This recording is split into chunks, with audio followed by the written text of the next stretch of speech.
Sebuah insiden di pangkalan militer Iran baru-baru ini menjadi sorotan setelah terungkapnya taktik pengecohan, decoy, yang berhasil menipu sistem penargetan udara militer Israel.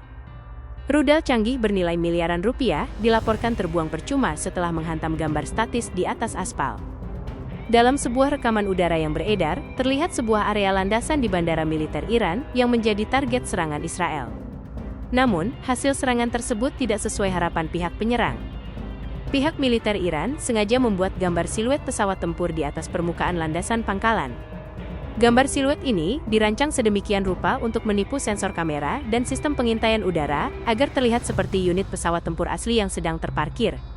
Akibat taktik ini, rudal milik Israel yang berharga sangat mahal meledak tepat di atas gambar siluet tersebut tanpa merusak satupun unit alutsista yang nyata. Kegagalan serangan ini menunjukkan bahwa, di tengah teknologi militer yang semakin canggih, taktik tradisional, berupa penyamaran dan umpan balik, decoy, masih memiliki peran krusial dalam pertahanan sebuah negara. Iran tampak memanfaatkan aspek psikologis dan kelemahan teknologi pemindaian jarak jauh untuk melindungi aset-aset penting mereka dari serangan udara langsung. Hingga saat ini, insiden tersebut menjadi pembicaraan hangat di kalangan pengamat militer sebagai contoh efektivitas biaya dalam pertahanan, di mana gambar sederhana di aspal mampu menetralisir senjata dengan teknologi tinggi. Sedikitnya 560 personel militer Amerika Serikat (AS) tewas dan luka-luka dalam serangan Iran terhadap pangkalan-pangkalan AS di seluruh Timur Tengah. Pangkalan militer AS di Bahrain diserang oleh 2 rudal balistik, dan pangkalan-pangkalan lain juga digempur serangan tanpa henti, yang sejauh ini mengakibatkan 560 tentara Amerika tewas atau luka-luka, sebut pernyataan Garda Revolusi Iran, IRGC, seperti dikutip kantor berita Fars. Seperti dikutip dari Antara, Senin tanggal 2 Maret tahun 2026. Laporan itu juga menyebutkan 4 serangan pesawat tak berawak terhadap pangkalan Angkatan Laut Bahrain, yang menyebabkan kerusakan serius pada pusat komando dan dukungan. Menurut IRGC, Teheran menargetkan pangkalan Angkatan Laut AS Ali Al-Salem di Kuwait, mengganggu operasinya, serta 3 objek pangkalan Angkatan Laut Muhammad Al-Ahmad di sana. Pada Sabtu, AS dan Israel meluncurkan serangkaian serangan terhadap target di dalam Iran, termasuk di Teheran, dengan laporan kerusakan dan korban sipil. Televisi pemerintah Iran mengonfirmasi syahidnya pemimpin tertinggi Iran Ayatollah Ali Khamenei. Iran lantas menanggapi serangan tersebut dengan serangan rudal ke wilayah Israel dan fasilitas militer AS di Timur Tengah. Kontroversi gaya berpakaian istri Gubernur Kaltim. Belum reda urusan mobil dinas seharga 8,5 miliar yang bikin publik geleng-geleng kepala, kini gaya berpakaian Ibu Gubernur Kaltim, Syarifah Suraidah, kembali memicu perdebatan. Penampilan Syarifah Suraidah, istri Gubernur Kaltim Rudy Mas'ud, mendadak viral di media sosial. Hal ini bermula dari video dirinya saat menyapa pedagang sayur dengan gaya yang mencolok. Ia tampil mengenakan long dress putih klasik ala noni Belanda, lengkap dengan topi lebar dan perhiasan berkilau. Gaya mewah ini dinilai warganet sangat kontras dengan kondisi masyarakat kecil yang disapanya.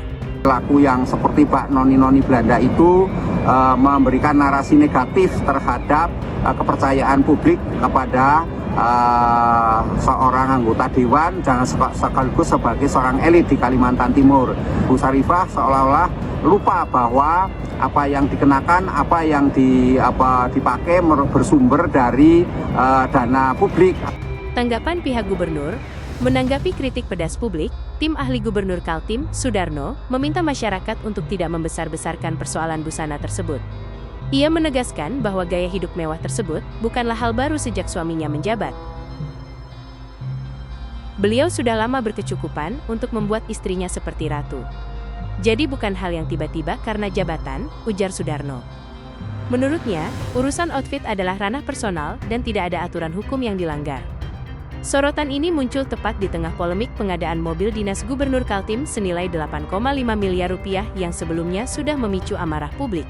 Dalam miniatur daripada Indonesia, tamu daripada Kalimantan Timur itu bukan hanya kepala daerah se-Indonesia, tetapi juga adalah dari global.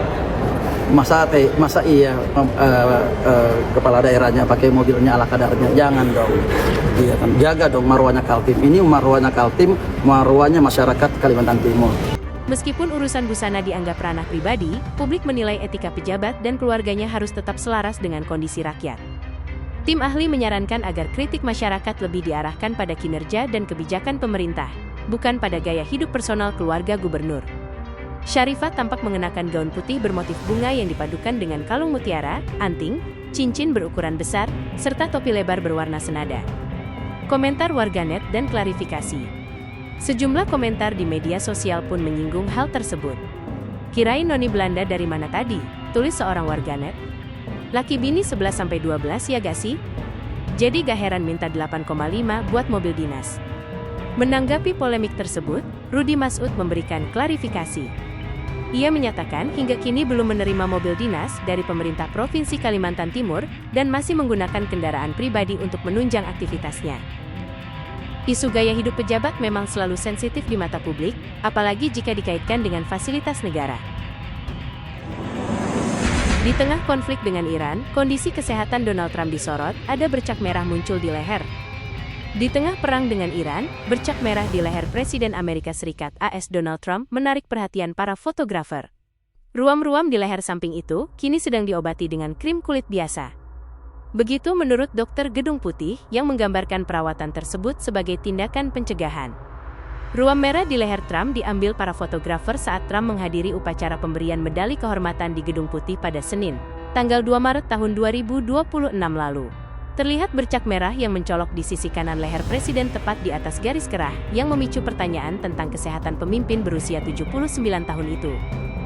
Dokter Gedung Putih Dr. Sean Barbabella mengatakan bahwa bercak kemerahan tersebut terkait dengan perawatan dermatologis rutin. Presiden Trump menggunakan krim yang sangat umum di sisi kanan lehernya, yang merupakan perawatan kulit pencegahan yang diresepkan oleh Dokter Gedung Putih, kata Barbabella. Dia menambahkan bahwa pengobatan tersebut akan bersifat jangka pendek, tetapi kemerahan yang terlihat bisa bertahan lama. Presiden menggunakan perawatan ini selama 1 minggu, dan kemerahan diperkirakan akan berlangsung selama beberapa minggu, kata Barbabella. Terlepas dari penjelasan tersebut, Gedung Putih menolak memberikan informasi tambahan tentang kondisi Trump yang sedang diobati. Sekretaris Pers Karoline Leavitt mengatakan kepada wartawan tidak memiliki hal lain untuk ditambahkan selain pernyataan dokter. Saya tidak memiliki detail tambahan selain yang disampaikan dokter, katanya ketika ditanya tentang alasan perawatan tersebut. Iritasi kulit. Menurut Associated Press, pemeriksaan fisik Trump pada April tahun 2025 mencantumkan penggunaan krim mometasone, steroid topikal yang sering diresepkan untuk iritasi atau peradangan kulit, sebagai kebutuhan untuk kondisi yang tidak ditentukan. Barbabella telah berulang kali menggambarkan kesehatan Presiden secara keseluruhan sebagai baik. Setelah menjalani evaluasi medis di Walter Reed National Military Medical Center, dokter tersebut mengatakan bahwa hasil pemindaian pencitraan jantung dan perut Trump yang diambil Oktober lalu merupakan bagian dari pemeriksaan pencegahan rutin dan menunjukkan hasil yang benar-benar normal. Dokter tersebut juga mengatakan pada saat itu bahwa Presiden secara keseluruhan dalam kondisi kesehatan yang sangat baik. Kesehatan Trump jadi sorotan. Kesehatan Trump telah menjadi sorotan tajam selama masa jabatan keduanya, terutama mengingat usianya. Ketika dilantik Januari lalu, ia menjadi presiden tertua dalam sejarah AS yang mengucapkan sumpah jabatan. Kadang terlihat memar di tangan Trump dan pembengkakan di sekitar kakinya. Trump pernah menyebutkan bahwa memar tersebut disebabkan oleh seringnya ia mengonsumsi aspirin. Sementara Gedung Putih mengatakan bahwa satu cedera terjadi setelah ia membenturkan tangannya ke meja saat bepergian. Tahun lalu, setelah muncul pembengkakan di sekitar pergelangan kakinya, Barbabella mengatakan bahwa pemeriksaan mengungkapkan insufisiensi vena kronis, suatu kondisi umum pada orang dewasa yang lebih tua, yang memengaruhi sirkulasi darah di kaki. Kim Jong-un siap pasok rudal ke Iran, klaim 1 rudal cukup untuk melenyapkan Israel. Pemimpin Korea Utara Kim Jong-un menyatakan siap memasok rudal ke Iran jika diminta. Ia bahkan mengklaim 1 rudal saja cukup untuk melenyapkan Israel. Pernyataan ini memicu kekhawatiran baru dalam konflik Iran dan Israel yang semakin memanas. Pernyataan itu muncul setelah serangan gabungan Israel dan Amerika Serikat (AS) terhadap Iran pada Sabtu, 28/2. Diketahui, Pyongyang mengecam tindakan Israel dan sekutunya. Menurutnya, serangan itu ilegal dan pelanggaran kedaulatan Teheran. Sebagai informasi, keterlibatan langsung Korea Utara dalam konflik AS, Israel dan Iran ini dinilai berpotensi memperluas eskalasi konflik di kawasan. Di sisi lain, sejumlah pengamat menilai situasi tersebut juga bisa menjadi peluang bagi rezim Kim Jong-un. Salah satunya, bisa memperkuat posisi politik dan militernya di tengah ketegangan geopolitik global. Sebagai informasi, konflik antara Iran, Amerika Serikat dan Israel hingga kini masih tegang. Menteri Pertahanan Israel, Katz mengancam akan menghabisi pengganti pemimpin tertinggi Iran Ali Khamenei. Pemimpin manapun yang ditunjuk oleh rezim teroris Iran untuk terus memimpin program penghancuran Israel, mengancam Amerika, dunia bebas, dan negara-negara regional, serta menindas rakyat Iran akan menjadi target pasti untuk dieliminasi, jelasnya. Katz menegaskan, Perdana Menteri Israel, Benjamin Netanyahu sudah menginstruksikan IDF untuk bersiap. Ia menyebut, Israel bersama mitranya itu akan terus menghancurkan semua kemampuan rezim Iran dengan kekuatan penuh.